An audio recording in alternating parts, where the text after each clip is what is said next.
noite, sobre o coração, sobre o domínio dele. Pai, que nesse momento, Pai, não venha nada do homem, Senhor, mas aquilo que o Senhor tem preparado, Pai querido, planejado para o dia de hoje. Pai, aqui está a tua igreja, aqui estão os teus filhos.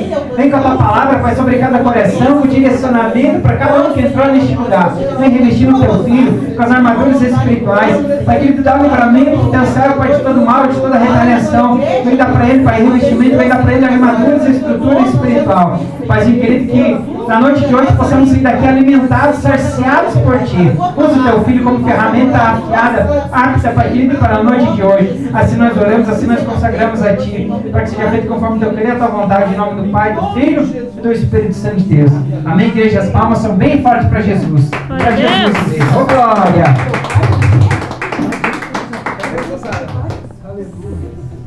Aleluia.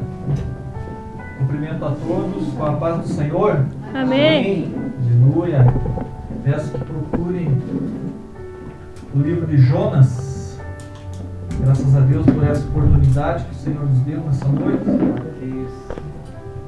Semana bem corrida, mas a gente venceu mais uma. Mais uma semana de vitória. Aleluia. Glória a Deus.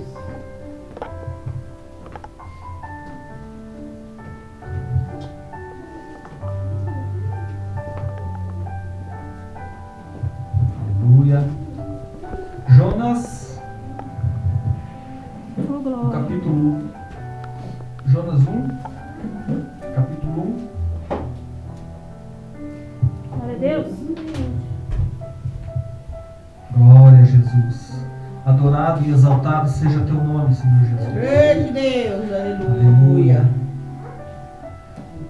Enquanto isso, irmãos, enquanto vocês procuram, eu vou cantar um corinho bem rapidinho aqui.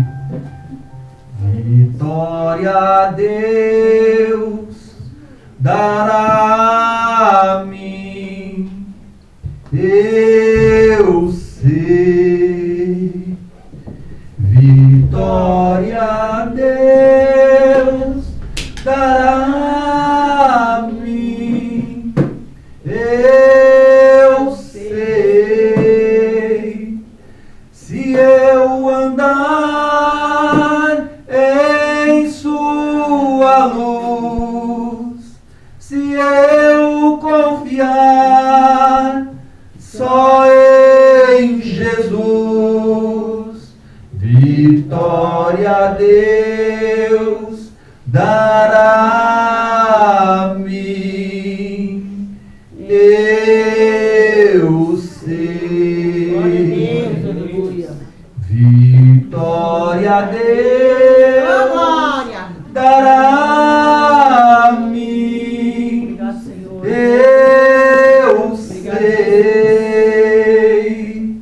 Se eu andar em sua luz, se eu confiar só em Jesus, vitória a Deus dará a mim, eu sei. Aleluia, aleluia, aleluia, aleluia, aleluia. Se você andar na luz, se você andar na presença do Senhor, Glória a Deus. vitória a Deus Ele te dará. Glória. Sem dúvida nenhuma, a tua vitória vai chegar. Glória a Deus, Aleluia, glória a aleluia. Deus, aleluia. Diz assim a palavra do Senhor no livro de Jonas 1, 2 e 3. Vamos ler? E depois o 4. A palavra do Senhor vem a Jonas, filho de Amitai, com esta ordem: vá depressa à grande cidade de Nínive e pregue contra ela, porque a sua maldade subiu até a minha presença. Mas Jonas fugiu da presença do Senhor, dirigindo-se a Tarse. Desceu à cidade de Jope, onde encontrou um navio que se destinava para aquele porto. Depois de pagar a passagem, embarcou para Tarsis para fugir do Senhor. No Jonas 4, 2 e 3, diz assim: Jonas, porém, ficou profundamente descontente com isso enfureceu-se. Ele orou ao Senhor. Não foi por isso que eu disse quando ainda estava em casa. Foi por isso que me apressei em fugir para Tarsis. Eu sabia que tu és um Deus misericordioso e compassivo, muito paciente, muito cheio de amor, que prometes castigar, mas depois arrependes. Agora, Senhor, tira a minha vida, eu imploro, porque para mim é melhor morrer do que viver. Amém? Podemos assentar? Aleluia! Essa história é uma história conhecida, né, irmãos? Onde o profeta Jonas ele foi convocado para ir até a cidade de Nínive para pregar o arrependimento àquele povo. Uma cidade grande para a época, pela quantidade de habitantes, era muito grande aquela cidade. Então aquele profeta tinha que ir lá e pregar o arrependimento, porque a ira de Deus ia chegar naquele lugar e ia destruir tudo aquilo. E ele hesitou, ele teve medo. Como diz aqui, ele fugiu do Senhor. Ele não aceitou ir lá pregar. E vimos aqui que no versículo 4, porque ele já sabia o que ia acontecer. Que Deus ia ter misericórdia e piedade e ia arrepender-se do que ia fazer se aquele povo se dobrasse ao Senhor e buscasse a presença do Senhor. E foi isso que aconteceu. Aquelas pessoas se arrependeram através da pregação de Jonas por todo aquele território e eles se arrependeram. E o Senhor teve misericórdia e não castigou aquele povo. Por que Jonas fugiu do Senhor? Por que Jonas fugiu da missão que ele tinha, irmãos? Por que será que muitas vezes nós fugimos das nossas missões também? Por que será que a gente muitas vezes foge do nosso chamado, foge do nosso compromisso profissional, espiritual, nosso compromisso familiar? Muitas vezes, como sacerdote da casa, o homem foge das responsabilidades de cuidar da sua família, a família que Deus deu. A mulher, da mesma forma, foge das atribuições que ela tem. Por que será que fugimos, irmãos? Por que será que ficamos relapsos com as coisas de Deus? Por que será, irmãos? Isso tudo só pode ser o quê? Ataque espiritual. Muitas vezes a gente está sobre ataque espiritual porque deixamos brechas. E quando a gente deixa brecha, ficamos suscetíveis. E quando estamos com brecha, irmãos, o inimigo ele faz o que ele quer. Ele pinta e borda. Então toda vez que você está desanimado, toda vez que você deixa de ter desejo pelas coisas de Deus, todas as vezes que você começa a ficar relapso com as suas obrigações, seja ela profissional, seja ela dentro da tua casa, você está sob um ataque espiritual. E Jonas também estava sob um ataque espiritual, tanto que ele quis fugir daquilo. Ele não quis cumprir a missão, tanto que ele preferia morrer. Olha o ponto dele, chegou a morrer, uma espécie de uma depressão, depois de ele ter feito a obra do Senhor, né? E tem outros personagens na Bíblia também que tiveram medo, que tiveram dificuldade e fugiram. Em Samuel 22, ele conta a história lá de Davi. Davi, um homem super temente a Deus, um homem que gostava de fazer as coisas certas, só que ele também teve medo, ele também fugiu. Fugiu do rei Saul, porque Saul queria matar, tirar a vida dele. E ele foi para uma cidade chamada Keila. Lá ele achou que estava entre amigos, mas por algum momento ele foi e consultou a Deus. Ele orou a Deus perguntando se Saul ia chegar até ele, se aquele povo ia entregar ele. E o Senhor disse que sim. Então ele não hesitou em ficar lá e fugiu para o deserto. E entrou numa caverna. Ainda ele teve sabedoria e foi a orar a Deus. No meio daquela aflição dele, no meio do medo dele, ainda ele consultou a Deus. E assim temos que ser, irmãos. Não podemos tomar decisões precipitadas pelo ímpeto de querer resolver as coisas. A gente precisa consultar a Deus. Glória a Deus. Então, ele teve sabedoria, porque se ele ficasse lá, certamente ele ia ser entregue às espadas do rei Saul. E ele fugiu, ele foi para o deserto, e Deus permitiu que ele tivesse o rei Saul nas palmas da mão dele. Aonde ele, dentro da caverna, através da estratégia, o rei Saul entrou naquela caverna e Davi o surpreendeu, cortou parte do manto dele, onde ele teve remorso de ter feito isso. E ele não poupou a vida do rei. Mas Deus fez a parte dele, não deixou que aquele homem perecesse, né? Então, às vezes a gente precisa refletir mesmo e buscar o agir de Deus antes de fazer as coisas. Glória a Deus. Aleluia. Davi também estava sob uma opressão. Ele sabia que podia acontecer algo terrível com ele. Ele estava sob um ataque espiritual do inimigo também. Ele chegou a estar em desespero. Por isso ele optou pela fuga. E o profeta Elias também não ficou diferente. Elias, o homem tão usado, um profeta que fez o fogo descer através da busca dele. Ele matou centenas de profetas de Baal à espada. Deus estava com ele todo o tempo. Aleluia. Em todo o tempo. E ainda assim ele teve medo. Quando Jezabel soube daquilo e prometeu matar ele no outro dia, ele teve medo e fugiu também. Ele foi parar dentro de uma caverna. Ficou desorientado. O inimigo, o medo, ele nos desorienta muitas vezes. As pessoas tomam atitudes precipitadas por causa do medo, a opressão maligna. E sabemos que Deus falou com ele dentro da caverna. Deus mandou ele voltar para o deserto porque Deus era com ele, né? Então era um homem cheio de fé.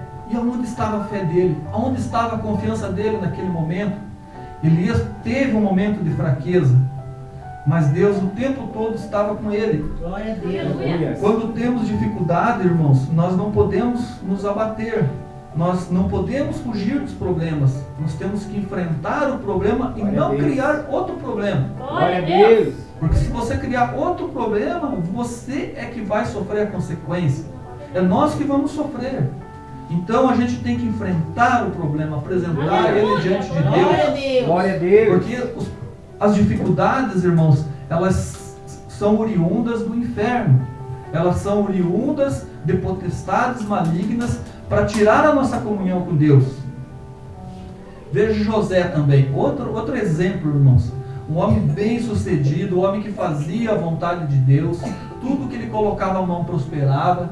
Como servo de Potifar, as finanças de Potifar, os negócios de Potifar só prosperavam, tudo ia muito bem. E ele foi tentado. Ele mesmo andando em caminho, andando na comunhão, ele foi tentado pela mulher de Potifar. Sabemos da história, né? Acusou ele de ter tentado abusar dela, e esse homem acabou parando na cadeia, acabou sendo encarcerado. Então, assim, o cristão, ele tem muitos pontos fracos. Não só o homem, a mulher também, mas principalmente o homem, né? Porque o homem, ele é muito pelo visual. Ele é o visual, ele é atraído pelo visual. Então, assim, e o inimigo, ele sabe desse ponto fraco. E a todo tempo ele está colocando pessoas mandadas pelo inferno, só pode ser isso, para tentar te tirar do caminho do Senhor. O inimigo, ele tenta de todas as formas, irmãos, acabar com a nossa comunhão. Muitas vezes as pessoas podem ter propostas indecentes. Muitas vezes uma brecha que você dá na rede social é uma porta que você abre. Então, assim, são ataques do inimigo, ataques do demônio, da pombagira, diretamente com aquele foco. O ataque na tentação sexual, para que a pessoa venha cair, que ela venha ficar no meio do caminho. E uma vez que ela cai, irmão, é bem difícil dela se levantar. Não é impossível, mas a moral dela, ela baixa. E as consequências são grandes. Ela pode ter dificuldades dentro da sua casa, se isso vier à tona. Ela pode perder um casamento. Ela pode ter consequências de tamanhos incalculáveis. E a pessoa, ela se abate. Ela acha que tudo ali acabou para ela. Por quê? Porque ela viu uma brecha muito grande e o inimigo começa a oprimir a mente dela, dizendo para ela, você, acusando ela mesmo diretamente, você é culpado, você pecou, você errou. Agora o que você quer ir buscar Deus? O que você quer voltar para o caminho dele? Então assim, Satanás ele é sujo, irmãos, ele ludibria a nossa mente. Também, irmãos, temos a tentação em todo sentido, a tentação dos bens, como Jó foi tentado. O diabo quis colocar a mão em tudo que era de Jó para tentar ele, para ver se ele desistia da fé, e assim o fez. Acabou com todo o patrimônio que ele tinha, com a fazenda que ele tinha, com os animais que ele tinha, com a família dele que ele tinha, tudo foi dizimado, para ver se aquele homem desistia. Então assim, no nosso caminhar cristão, nós também temos percas, nós também passamos por dificuldades, são opressões do inferno para tentar desanimar, para tentar tirar o foco, mas a gente não pode, irmão, diante das dificuldades, baixar nossa guarda e achar que não vamos prosperar, que nada vai mudar. Tudo é no tempo de Deus. Aleluia. A bênção é no tempo de Deus. Oh, glória. Muitas vezes a gente está buscando algo incessantemente e achando que aquilo não vai vir e começa a desanimar. Não desanime, irmão, não dê brecha para o inimigo. Não desanime, porque é isso que ele quer. Ele quer ver você desanimado, que você se enfraqueça, que você não tenha vontade de buscar a Deus, que você venha menos e menos na casa de Deus, porque se você vier na casa do Senhor, você vai ter comunhão, você vai ter um alimento para a tua alma, você vai estar apto para participar da Santa Ceia, e uma vez você não vindo, você abriu as brechas para você se afastar cada vez mais. Esse é o plano do inimigo. E o inferno, irmão, ele está o tempo todo lutando para esmorecer a nossa fé. Ele tem a missão, os demônios, ele tem a missão de nos impedir de seguir adiante. É ataque contínuo, irmãos. É guerra declarada mesmo, sabe, irmãos?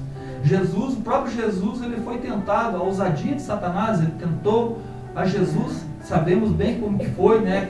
Que ele pediu que Jesus transformasse as pedras em pão, porque o mestre estava em consagração, estava com fome. Então pense numa tentação daquele tamanho, para transformar pedras em pão. Pediu para que ele saltasse do precipício. A tentação foi grande. Jesus, ele superou, irmãos. Glória a Deus. Nós temos que superar. Aleluia. Em 1 Coríntios diz assim, ó, 1 Coríntios 10, 13: não sobreveio sobre vocês tentações que não fosse comum aos homens. Deus é fiel e não permitirá que vocês sejam tentados além do que possam suportar. Glória a Deus. Mas quando forem tentados, Ele mesmo providenciará um escape para que possam suportar. Aleluia. Glória a Deus. Então, a gente não podemos, irmãos, fraquejar. Não há tentação maior que nós não possamos suportar. Glória a Deus. Mas é para todo mundo? Isso. Será que é para todo mundo mesmo? Eu quero crer que não, irmãos. Porque se a pessoa estiver fraca, ela já estiver suscetível ao erro, estiver andando no erro, ela está com o pé lá, ela está com o pé cá. Aqui na igreja ela está em comunhão, mas ela foi para casa, ela não está mais. Então ela está dando brecha. Então ela está suscetível, irmãos. É óbvio que o inimigo vai trazer tentações e ela não vai conseguir suportar. Ela vai fraquejar e ela vai cair. A palavra diz, não venham sobre vocês tentações que não fosse comum aos homens. É comum ter tentações aos homens. Todos seremos tentados enquanto vivemos nessa terra. E Deus, ele é fiel, que não permitirá que sejamos tentados além do que não possamos suportar. Aleluia. Mas aquele que já está fraco, que já está longe da presença de Deus, ele não vai suportar. É ali que ele cai. É ali que ele erra. É ali que ele vai para o mundo, que ele deixa de buscar a Deus. Mas eu quero dizer, irmãos, que nada está perdido. Glória a Deus. Basta a pessoa reconhecer o erro, basta ela olhar para trás e ver aonde ela caiu. Onde ela caiu? Ter a humildade de buscar o Senhor, pedir a misericórdia, chegar-se até o altar de Deus, abrir o coração e se arrepender. Glória a Deus. Se ela se arrepender, pode ser o pecado que for, pode ser um homicídio, pode ser qualquer tipo de violência que essa pessoa ter cometida, pode ter sido um adultério, ela pode ser uma pessoa viciada, uma pessoa que já perdeu esperança.